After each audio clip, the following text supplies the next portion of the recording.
బంగారం ధర కంటే రంగారెడ్డిలో భూముల ధరలే ఎక్కువ.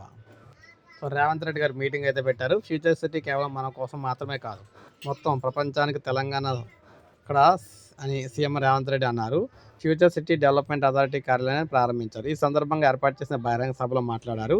150 రోజుల్లోనే ఈ కార్యాలయ నిర్మాణం పూర్తి చేశామన్నారు. వచ్చే 8 ఏళ్లలో న్యూయార్క్, టోక్యో, సింగపూర్తో పోటీ పడేలా ఫ్యూచర్ సిటీని రూపొందిస్తామని చెప్పారు. 2034 నాటికి $1 ట్రిలియన్ ఎకానమీకి ఫ్యూచర్ సిటీ అభివృద్ధి కావాలని చెప్పారు. హైదరాబాద్ నగరాన్ని విస్తరించడం వల్ల ప్రపంచంలో ప్రత్యేక స్థానం లభించింది.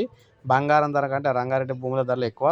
ఆనాటి నిజాంలు, కులీ కుతుబ్ షాలు హైదరాబాద్ నగరాన్ని అనేకసార్లు విస్తరించారు. రాష్ట్ర ఆదాయంలో 60% హైదరాబాద్ నుంచే వస్తుంది. హైటెక్ సిటీ, ఓఆర్ఆర్, జీనోమ్ వ్యాలీని అడ్డుకోవాలని చాలామంది కుట్రలు చేశారు. నగరాన్ని విస్తరించకపోతే 10 లక్షల ఐటీ మంది నిపుణులు రాణించేవారా? ఫ్యూచర్ సిటీ అడ్డుకునేందుకు బీఆర్ఎస్ నాయకులు కుట్రలు పన్నుతున్నారు. బీజేపీ బీఆర్ఎస్ రద్దయిన నోటు ఆ పార్టీ ప్రజలు తిరస్కరించారు. అలాగే ప్రస్తుతం వచ్చే ఎన్నికల్లో కూడా హోదా కూడా కోల్పోతారన్నారు.